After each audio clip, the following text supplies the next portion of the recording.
Hello, my name is Walker Hancock, and I'm going to be addressing the issue of plutonium contamination. First off, plutonium is an element that was first discovered whenever uranium atoms were being split during testing to create the atomic bomb in 1940.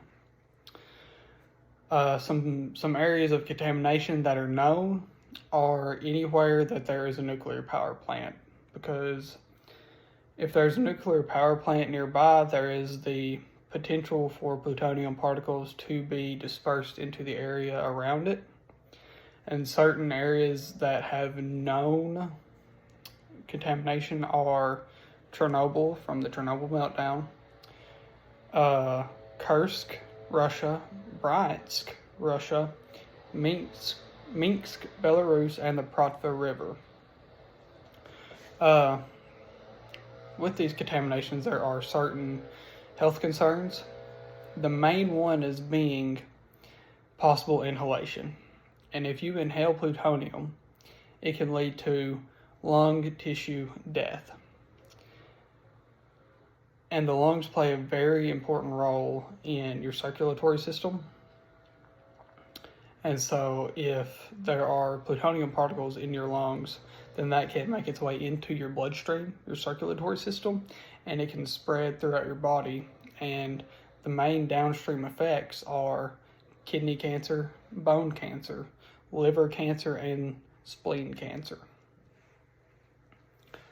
So you may think, oh, I'll never be exposed. But if you were living in a 10-mile radius, especially within that 10-mile radius of a nuclear power plant, you can have the possibility of being exposed due to some plutonium particles being suspended in the air. Also, you can be exposed if it has traveled from the source of exposure. So through wind resuspension and effluence of waterways, it can take plutonium particles and bring them to other areas. So make sure you're not downstream of wind or waterways from nuclear reactors, or else you may be exposed outside of that 10-mile radius. Some vulnerable populations are those living in areas that house these nuclear reactors. Also, if you are elderly or like a young child, an infant age, then your lungs may be still developing if you're young, or they may be hurting or have different issues as an elderly person. So just be aware of that. And then finally, we'll get to prevention. So to protect yourself, you need to limit time of exposure, distance yourself from the source of the exposure, and hide behind lead, concrete, or water, because plutonium particles can't cross those three substances.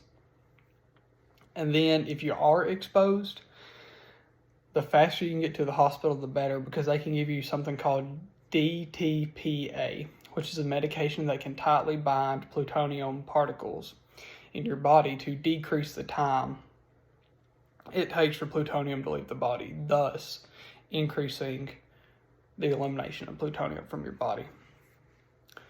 This is a quick rundown of plutonium, and I thank you for your time. I thank you for sitting through this speech. If you have any questions, please just reach out to me. Thank you.